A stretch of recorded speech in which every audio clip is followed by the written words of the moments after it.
നമസ്കാരം. മഹാരാഷ്ട്രയിൽ ഹിന്ദു മതം ഉപേക്ഷിച്ചുകൊണ്ട് ക്രിസ്ത്യാനിറ്റിയോ ഇസ്ലാം മതമോ സ്വീകരിച്ച പട്ടികവർഗ വിഭാഗത്തിൽപ്പെടുന്നവർക്ക് ലഭിക്കുന്ന ആനുകൂല്യങ്ങളെക്കുറിച്ച് അന്വേഷിക്കാൻ ഒരു കമ്മിറ്റിയെ രൂപീകരിക്കാൻ തീരുമാനിച്ചിരിക്കുകയാണ് മഹാരാഷ്ട്രയുടെ നൈപുണ്യ വികസന മന്ത്രിയായ മംഗൾ പ്രഭാത് ലോധ.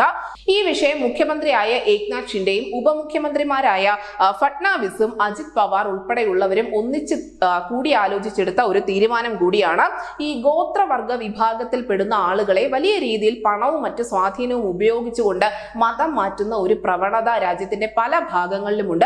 പ്രധാനമായും ഇത്തരത്തിൽ ഗോത്രവർഗങ്ങളെ മതപരിവർത്തനം ചെയ്യുന്നത് ക്രിസ്ത്യാനിറ്റിയിലേക്കോ അല്ലെങ്കിൽ ഇസ്ലാം മത വിഭാഗത്തിലേക്കുമാണ്. എന്തായാലും ഇത്തരത്തിൽ മതം മാറിയ ആളുകൾ എന്തൊക്കെ ആനുകൂല്യങ്ങളാണ് നിലവിൽ കൈപ്പറ്റുന്നത് എന്നത് സംബന്ധിച്ച് വിശദമായ ഒരു അന്വേഷണമാണ് മഹാരാഷ്ട്രയിൽ നടക്കാൻ പോകുന്നത്.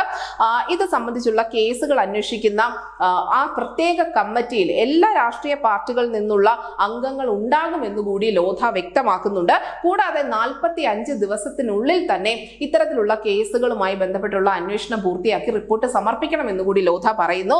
ക്രിസ്ത്യാനിറ്റിയും ഇസ്ലാമും സ്വീകരിച്ച ഗോത്രവർഗ വിഭാഗത്തിൽപ്പെടുന്ന ആളുകളെ പട്ടികയിൽ നിന്നും, അതായത് ST പട്ടികയിൽ നിന്നും നീക്കം ചെയ്യണമെന്ന് ആവശ്യപ്പെട്ടുകൊണ്ട് മഹാരാഷ്ട്ര കൗൺസിൽ BJP നിയമസഭാ അംഗങ്ങളായ ദാവ് ഖരെയും പ്രവീൺ ദാരേക്കറെയും അവതരിപ്പിച്ച ഒരു പ്രമേയത്തിന് മറുപടി പറയവെയാണ് അദ്ദേഹം ഇക്കാര്യം സൂചിപ്പിച്ചത്. വ്യത്യസ്തമായ വിശ്വാസം സ്വീകരിച്ച ഗോത്ര സമുദായത്തിലെ അംഗങ്ങൾ ന്യൂനപക്ഷങ്ങൾക്കും പട്ടിക വിഭാഗങ്ങൾക്കും ലഭിക്കുന്ന ആനുകൂല്യങ്ങൾ ഒരേ സമയം പ്രയോജനപ്പെടുത്തുന്നുണ്ട് എന്ന ഒരു ആക്ഷേപം കാലങ്ങളായി മുന്നോട്ട് വെക്കുന്നത് ശിവസേന തന്നെയാണ്.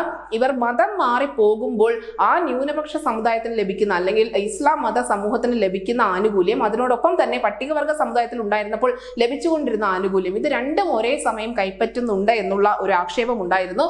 എന്തായാലും ഇതിനെതിരെ കർശനമായ ഒരു നടപടി സ്വീകരിച്ച് തന്നെ മുന്നോട്ട് പോയിക്കൊണ്ടിരിക്കുകയാണ് മഹാരാഷ്ട്ര സർക്കാർ. News desk Malayalam.